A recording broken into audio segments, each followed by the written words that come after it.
देश भर में 37 जगहों पर आयोजित हुआ 10वां रोजगार मेला। 51,000 युवाओं को मिला नियुक्ति पत्र। प्रधानमंत्री ने कहा, देश में की जा रही है पारदर्शी व्यवस्था कायम।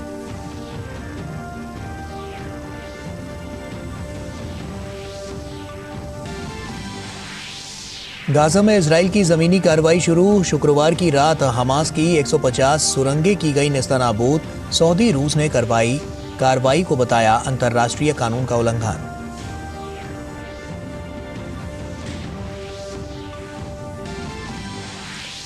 महुआ मोइत्रा को लोकसभा आचार समिति की नोटिस। कैश के बदले सवाल मामले में 2 नवंबर को पेशी। समिति ने कहा नहीं मिलेगी और छूट। मोइत्रा ने मांगा था 5 नवंबर तक का वक्त।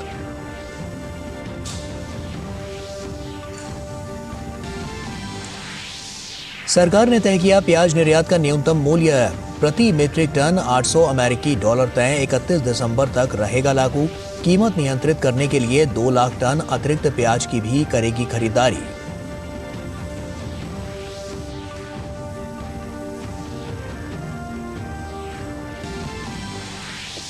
मध्य प्रदेश छिंदवाड़ा में अमित शाह की चुनावी रैली। कहा, मध्य प्रदेश में कांग्रेस के 3 परिवार बनते काम का कर देगी बंटाधार।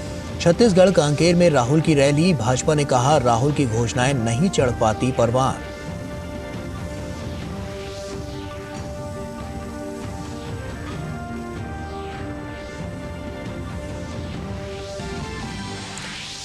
और क्रिकेट विश्व कप में ऑस्ट्रेलिया की न्यूजीलैंड पर रोमांचक जीत। 5 रनों से दी मात। एक अन्य मुकाबले में नीदरलैंड ने बांग्लादेश को 87 रनों से हराया।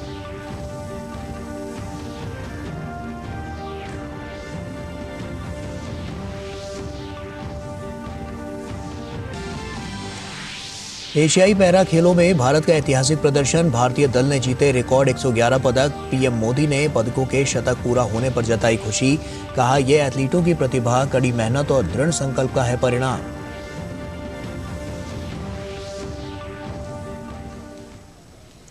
नमस्कार, आप देख रहे हैं डीडी न्यूज। आपके साथ मैं हूं गौरव श्रीवास्तव। प्रधानमंत्री नरेंद्र मोदी ने वीडियो कॉन्फ्रेंसिंग के जरिए नवनियुक्त कर्मियों को 51,000 से अधिक नियुक्ति पत्र वितरित किए। इन्हें 37 जगहों पर आयोजित रोजगार मेले के दौरान वितरित किया गया। नवनियुक्त कर्मियों की कर्मयोगी प्रारंभ के माध्यम से खुद को प्रशिक्षित करने का भी अवसर मिल रहा है। कर्मयोगी आरंभ IGOT कर्मयोगी पोर्टल पर एक ऑनलाइन मॉड्यूल है, जिसमें कहीं भी किसी भी डिवाइस से सीखने के प्रारूप के तहत 750 से अधिक ई-लर्निंग पाठ्यक्रम उपलब्ध कराए गए हैं। पीएम मोदी ने बताया कि सरकार ने भर्ती प्रक्रियाओं में बदलाव किया है। उन्होंने कहा कि SSC ने भर्ती परीक्षाओं को हिंदी, अंग्रेजी के अलावा 13 भाषाओं में लेना भी शुरू कर दिया है। हमने भर्ती प्रक्रिया को ना सिर्फ स्ट्रीमलाइन किया है, बल्कि कुछ परीक्षाओं को रिस्ट्रक्चर भी किया है। स्टाफ सिलेक्शन कमीशन की रिक्रूटमेंट साइकिल में जो समय लगता था, वो लगने वाला समय अब करीब करीब आधा हो गया है। यानी सर्कुलर पत्र जारी होने से लेकर नियुक्ति पत्र देने तक के समय को काफी कम कर दिया है। इससे युवाओं के समय की बड़ी बचत हुई है। युवाओं के हित में सरकार ने एक और महत्वपूर्ण बदलाव किया है। SSC के कुछ परीक्षाओं को हिंदी, इंग्लिश और 13 क्षेत्रीय भाषाओं में लेना शुरू कर दिया है। इजराइल गाजा के बीच चले आ रहे संघर्ष को 22 दिन हो चुके हैं। हर गुजरते दिन के साथ युद्ध और तेज हो रहा है। इजरायली सेना ने उत्तरी गाजा में घुसकर जमीनी कार्रवाई को अंजाम दिया और अब गाजा की ओर इजरायली टैंकों ने भी बम बरसाना शुरू कर दिया है।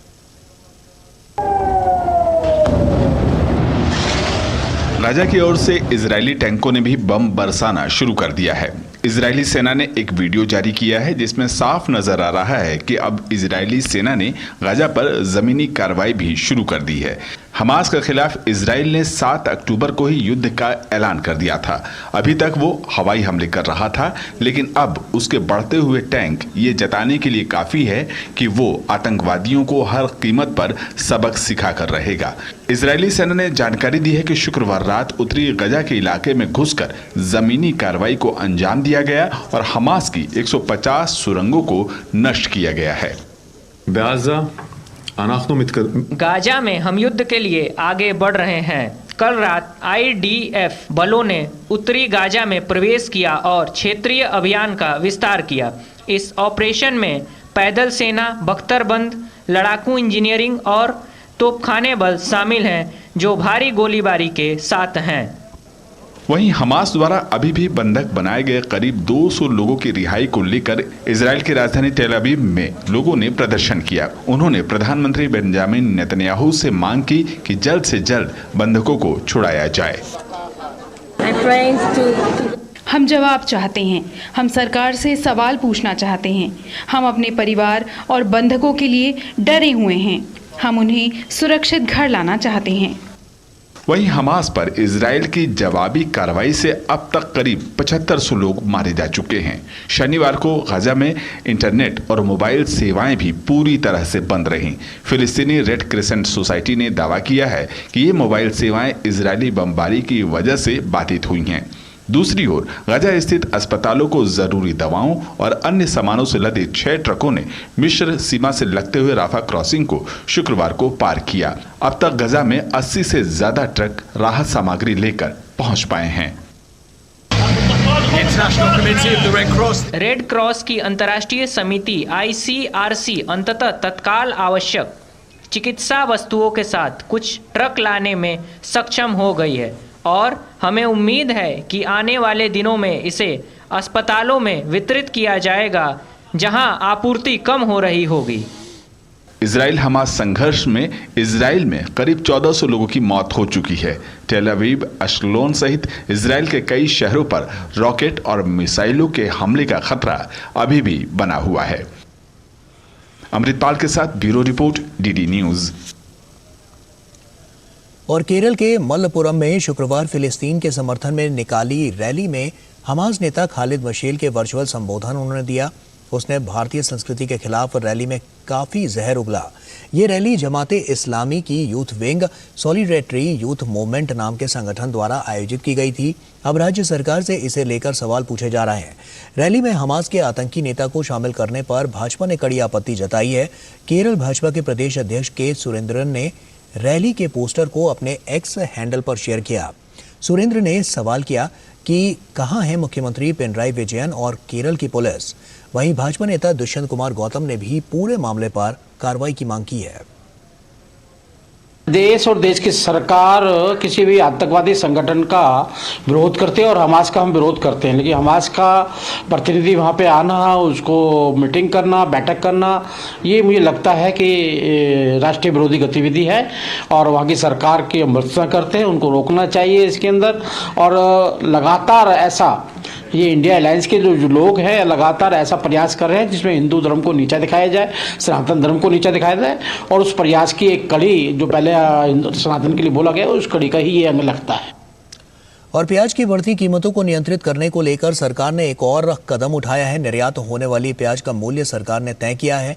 प्रति मीट्रिक टन इसकी कीमत अब 800 अमेरिकी डॉलर की होगी। यानी निर्यात के लिए सरकार के 67 रुपए प्रति किलो का मूल्य तय किया है। ये कीमत 31 दिसंबर तक लागू रहेगी। वहीं सरकार 2 लाख टन अतिरिक्त प्याज बफर स्टॉक के लिए खरीदेगी। बफर स्टॉक के लिए 5 लाख टन पहले ही खरीदारी कर चुकी है। ये सभी प्रयास घरेलू बाजार में प्याज की उपलब्धता सुनिश्चित करने के लिए किए जा रहे हैं।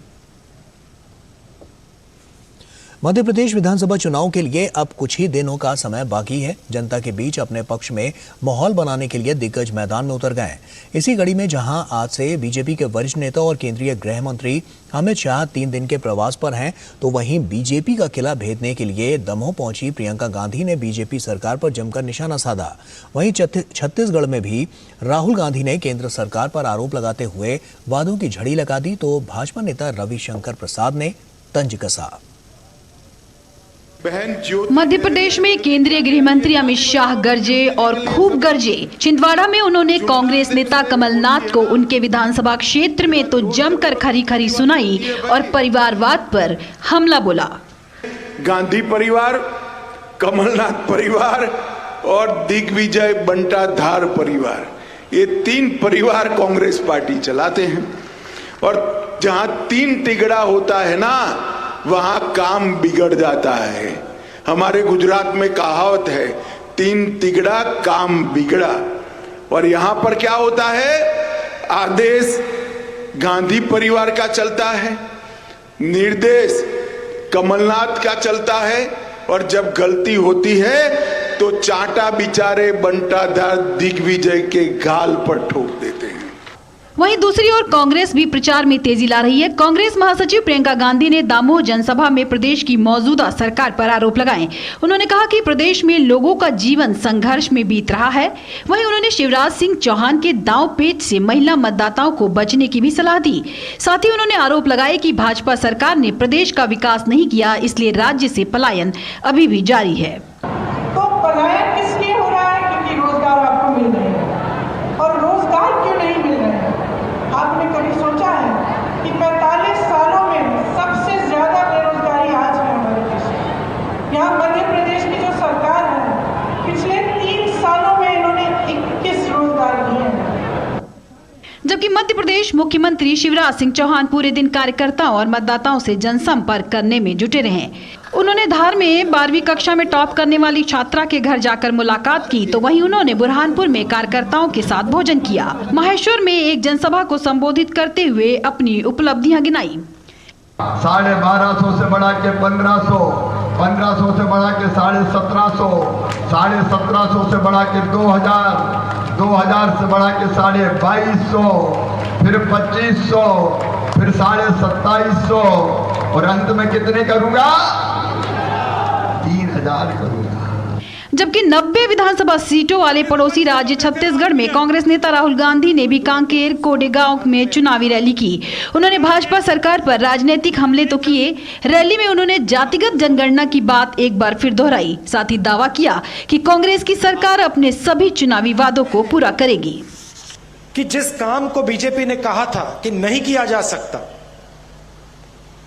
उस काम को हमने 2 घंटों में करके दिखा दिया पूरे प्रदेश को। घोषणा करने में राहुल गांधी आजकल कमाल का काम कर रहे हैं। बयान बहादुर, घोषणा बहादुर। इसको बंद करो। घोषणा करना तो है नहीं, तो घोषणा करने में क्या दिक्कत है?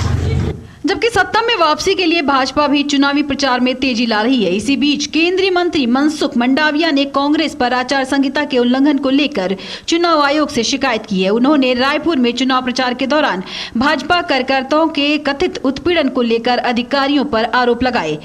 केंद्रीय मंत्री ने कहा कि भाजपा का झंडा लेकर जाने वाली गाड़ी को राज्य में रोका जा रहा है। भाजपा नेताओं को डराने के लिए उनकी हत्या की जा रही है। मध्य प्रदेश की सभी 230 विधानसभा सीटों के लिए 17 नवंबर को मतदान होगा। वहीं छत्तीसगढ़ की 90 विधानसभा सीटों के लिए 2 चरणों में मतदान होना है। 20 सीटों के लिए 7 नवंबर को, जबकि 17 नवंबर को 70 सीटों के लिए मतदान होगा। मुख्य चुनावी मुकाबला भाजपा कांग्रेस के बीच में है। एक ओर शिवराज सिंह अपनी सत्ता बचाने की जोर आजमाइश कर रहे हैं, तो वहीं छत्तीसगढ़ में भूपेश बघेल की साख दांव पर है। DD news bureau report. Orissa के व्यापारी मन। और वक्त यहाँ एक छोटे से ब्रेक का हो गया है, जल्द लौटते हैं। हो बिजनेस बढ़ाना, गुड़िया को पढ़ाना या मिसेस के साथ वेकेशन, लो मुथूट फाइनेंस गोल्ड लोन। भरोसा इंडिया का, भरोसा इंडिया का। मुथूट फाइनेंस भारत का नंबर 1 सबसे भरोसेमंद financial services brand. Gold loan के लिए अभी कॉल करें 1-800-313-1212। हमारे हर निर्णय, हमारे हर दिशा, उसका एक ही मानदंड है, नेशन फर्स्ट, राष्ट्र प्रथम। आयकर के रूप में दिया हमारा योगदान कर रहा है नव भारत का निर्माण। देश को ले जा रहा है नई ऊंचाइयों पर, नए कीर्तिमानों की ओर। आइए राष्ट्र प्रथम के इस संकल्प को अपने कर्तव्य से और मजबूत करें। सभी टैक्स डिडक्टर्स ध्यान दें, 30 सितंबर 2023 को समाप्त हुई तिमाही के लिए 31 अक्टूबर 2023 तक अपना TDS विवरण अवश्य ई-फाइल करें। 200 रुपए प्रतिदिन की लेट फीस और 1 लाख रुपए तक के जुर्माने से बचने के लिए समय पर अपनी TDS विवरणी ई-फाइल करें। अधिक जानकारी के लिए incometax.gov.in पर जाएं। प्रत्येक आयकरदाता एक राष्ट्र निर्माता। ब्रेक के बाद एक बार फिर से आप सभी का स्वागत है। राजस्थान और मिजोरम में भी चुनाव प्रचार पूरे रंग में दिख रहा है। मिजोरम में 7 नवंबर को वोटिंग होनी है, तो यहां पर नेता अपनी एड़ी चोटी का जोर लगा रहे हैं। तो राजस्थान में अभी निष्ठाएं बदलने का दौर जारी है। राजस्थान में कांग्रेस के कई नेताओं ने भाजपा का दामन थाम लिया है। 5 राज्यों में विधानसभा चुनाव जोर पकड़ता नजर आ रहा है। इसी कड़ी में भाजपा के राष्ट्रीय अध्यक्ष JP नड्डा ने मिजोरम में एक जनसभा को संबोधित किया। उन्होंने विपक्ष को आड़े हाथों लेते हुए कहा कि पहले की केंद्र सरकारें पूर्वोत्तर पर ध्यान नहीं देती थीं, लेकिन प्रधानमंत्री नरेंद्र मोदी के नेतृत्व में सरकार ने एक्ट ईस्ट पॉलिसी की नीति को लागू कर पूर्वोत्तर को मुख्य धारा में शामिल किया। नड्डा ने कहा कि पूर्वोत्तर में विकास कार्य काफी तेजी से हो रहा है। भारत के प्रधानमंत्री नरेंद्र मोदी जी ने एक्ट ईस्ट, लुक ईस्ट, पूर्व के तरफ देखो, पूर्व के लिए काम करो, इस नीति के तहत पहली बार नॉर्थ ईस्ट को मुख्य धारा में लाने का काम किया तो नरेंद्र मोदी जी। इधर राजस्थान में कांग्रेस के कई नेताओं ने भाजपा का दामन थाम लिया। राजस्थान भाजपा अध्यक्ष चंद्र प्रकाश जोशी ने कहा कि कांग्रेस ने राज्य की जनता से झूठे वायदे किए हैं। वहीं राजस्थान सरकार में मंत्री प्रताप सिंह खाचरियावास ने कहा कि कांग्रेस का एक तरफा माहौल है। राजस्थान की जनता उनसे पूछ रही है कि किसानों से कर्ज माफी की गारंटी का क्या हुआ, युवाओं को बेरोजगारी भत्ता देने की गारंटी का क्या हुआ, आपने महिलाओं की सुरक्षा की गारंटी दी थी उसका क्या हुआ, आपने राजस्थान के विकास की गारंटी दी थी उसका क्या हुआ, आपने महंगाई रोकने की गारंटी दी थी उसका क्या हुआ। जैसे जैसे जनता का वोट बढ़ रहा है वैसे वैसे वो नेता जा रहे हैं जो जनता से जुड़े हुए नहीं है। अभी मैं पब्लिक में जाकर आया, एक तरफा माहौल है कांग्रेस का। आम आदमी पार्टी ने राजस्थान विधानसभा चुनाव के लिए 21 उम्मीदवारों की दूसरी सूची की घोषणा की। Bureau report, DD news. और झारखंड के रांची में संकल्प यात्रा 2023 के समापन पर आयोजित जनसभा को संबोधित करते हुए भाजपा अध्यक्ष JP नड्डा ने कहा कि भाजपा की सरकार और भाजपा के कार्यकर्ता जब सत्ता पर बैठते हैं तो लोगों की सेवा के लिए बैठते हैं, लेकिन जब झारखंड मुक्ति मोर्चा और कांग्रेस पार्टी के लोग सत्ता पर बैठते हैं तो वो केवल अपनी सेवा के लिए बैठते हैं। भारतीय जनता पार्टी की सरकार और भारतीय जनता पार्टी के कार्यकर्ता जब सत्ता पर बैठते हैं तो लोगों की सेवा के लिए बैठते हैं, लोगों के काम करने के लिए बैठते हैं, झारखंड की तस्वीर और तकदीर बदलने के लिए बैठते हैं। लेकिन जब JMM और कांग्रेस के लोग सत्ता पर बैठते हैं तो वो अपनी सेवा के लिए बैठते हैं, मेवा खाने के लिए बैठते हैं, कुर्सी गर्म करके तिजोरी गर्म करने के लिए बैठते हैं। और आजादी के अमृत महोत्सव के तहत मनाए जा रहे मेरी माटी मेरा देश कार्यक्रम के लिए अमृत कलशों का राष्ट्रीय राजधानी दिल्ली में पहुंचना जारी है। 30 अक्टूबर को सभी राज्य अपने अपने ब्लॉक और शहरी स्थानीय निकायों का प्रतिनिधित्व करते हुए एक भारत श्रेष्ठ भारत की भावना को दर्शाते हुए अपने अपने कलश से मिट्टी को एक विशाल अमृत कलश में डालेंगे।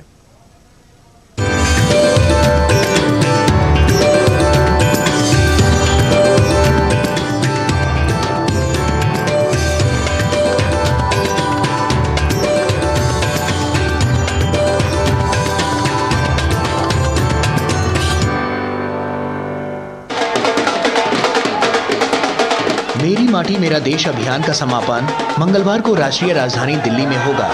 इस अवसर को खास बनाने के लिए देश के कोने कोने से अमृत कलश के साथ यात्री दिल्ली पहुंच रहे हैं, जिनका देशभक्ति का जज्बा देखते ही बनता है। गौरतलब है कि 30 अक्टूबर को सभी राज्य अपने अपने ब्लॉक और शहरी स्थानीय निकायों का प्रतिनिधित्व करते हुए एक भारत श्रेष्ठ भारत की भावना को दर्शाते हुए अपने अपने कलश से मिट्टी को एक विशाल अमृत कलश में डालेंगे। मेरी माटी मेरा देश अभियान के तहत अमृत कलश यात्रा को लेकर एक विशेष ट्रेन हरियाणा के गुरुग्राम पहुंची, जिसके यात्रियों ने मेरी माटी मेरा देश अभियान से जुड़कर खुशी व्यक्त की। यहाँ जो भी स्मारक बनने वाला है उसमें जैसे अपने यहाँ स्टैचू ऑफ यूनिटी बना है उस प्रकार से एक पूरे देश की यूनिटी यहाँ हो पाएगी। और जब भी कोई भी देश से कोई कोने कोने से यहाँ आएगा तो उसको भी ऐसा लगेगा कि हमारी मिट्टी भी इस स्मारक में और इस वन में है। इस कार्यक्रम का मुख्य मोटिव ये है कि अपने देश की एक झांकी को एक अलग तरीके से सामने रखना और हमारे जो जवान शहीद हुए हैं उनको वंदन करना और एक माटी की वैल्यू को साबित करना कि एक माटी की क्या वैल्यू है हमारे समाज में। गुजरात से दिल्ली के कर्तव्य पथ की ओर बढ़ते हुए ये कदम गवाह बनेंगे इस देश की मेरी माटी मेरा देश अभियान की। इस अभियान से जो स्मारक बनेगा वो पहचान बनेगा पूरे भारत की एकता और अखंडता का। कुछ इसी तरह का नजारा नई दिल्ली रेलवे स्टेशन पर देखा गया, जहां पूर्वोत्तर राज्य असम से 270 लोगों का जत्था नई दिल्ली पहुंचा।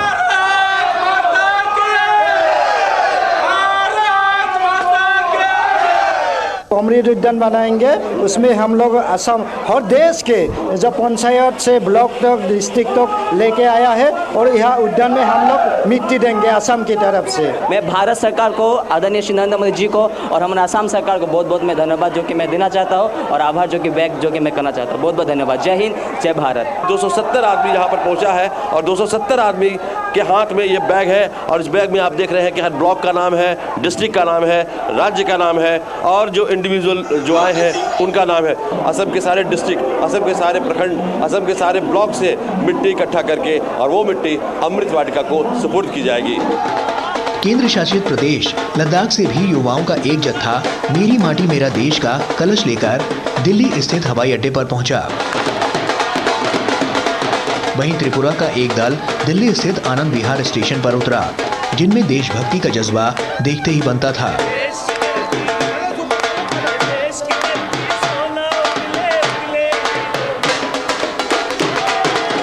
मिट्टी को नमन, वीरों को वंदन, मेरी माटी मेरा देश, इसी थीम को लेकर त्रिपुरा के सैकड़ों बच्चे आनंद विहार रेलवे स्टेशन पर अमृत कलश लेकर पहुंचे हैं।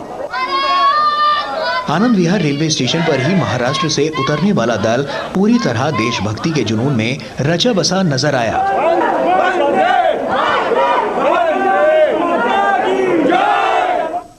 देशभक्ति की भावना से सराबोर विभिन्न जगहों से यात्रियों का जत्था अमृत कलश को लेकर राष्ट्रीय राजधानी दिल्ली पहुंच रहा है। इन देशभक्तों का विभिन्न रेलवे स्टेशनों पर गर्मजोशी के साथ स्वागत किया गया। इस दौरान कई गणमान्य लोग भी मौजूद रहे। इन अमृत कलशों में देश की मिट्टी समाहित है, जो वतन के लिए जीने मरने वालों की आन बान और शान की निशानी है। छत्तीसगढ़ में भी देशभक्ति की भावना का प्रदर्शन करने में किसी से पीछे नहीं है। राज्य के विभिन्न हिस्सों से इकट्ठा की गई मिट्टी को कलशों में लेकर नौजवानों का एक जत्था दिल्ली के निजामुद्दीन रेलवे स्टेशन के लिए रवाना हुआ। छत्तीसगढ़ के अलग अलग हिस्सों से जो युवा हैं वो अमृत कलश लेके जा रहे हैं और ये अमृत कलश है जो छत्तीसगढ़ के जितने भी ब्लॉक हैं वहाँ से मिट्टी एकत्र की गई है, चाहे वो स्वतंत्रता सेनानी हो, देश की सेवा में जिन लोगों ने योगदान दिया है, इसके अलावा जो हमारे वीर हैं जिन्होंने देश की सेवा की है, उनके आंगन से ये जो मिट्टी है वो एकत्र की गई है। ऐसा ही जज्बा तेलंगाना के सिकंदराबाद से रवाना होने वाले जत्थे के साथ भी देखा गया। तेलंगाना के सिकंदराबाद रेलवे स्टेशन से हम इस स्पेशल ट्रेन में आ चुके हैं और यहाँ पर 200 के करीब युवा हैं जो कि दिल्ली जा रहे हैं इस तरह के कलश लेकर अपने हाथों में, और इन कलश को इन्होंने सजाया भी हुआ है और काफ़ी उत्साह जो है इनके चेहरे पर दिखाई दे रहा है। आज़ादी के अमृत महोत्सव के अंतर्गत मेरी माटी मेरा देश अमृत कलश यात्रा का आयोजन उत्तर प्रदेश की राजधानी लखनऊ में आयोजित किया गया।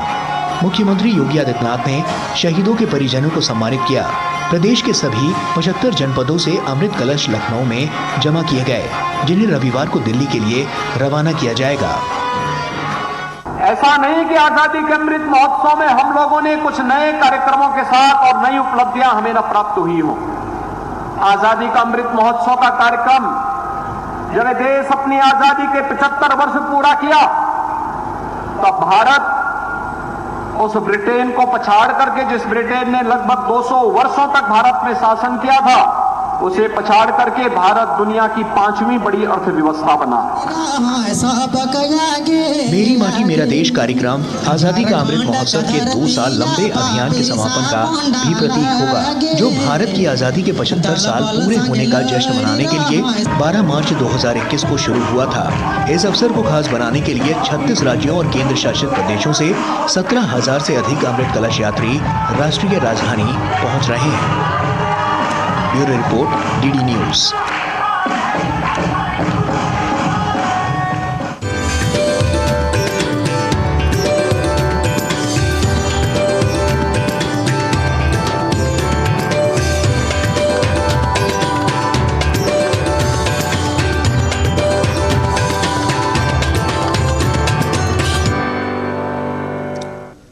सांसद भारत दर्शन योजना के तहत हिमाचल प्रदेश के सांसद अनुराग ठाकुर के संसदीय क्षेत्र से 21 बच्चे किताब से बाहर निकलकर देश भ्रमण के उद्देश्य से भारत दर्शन के लिए निकले हैं।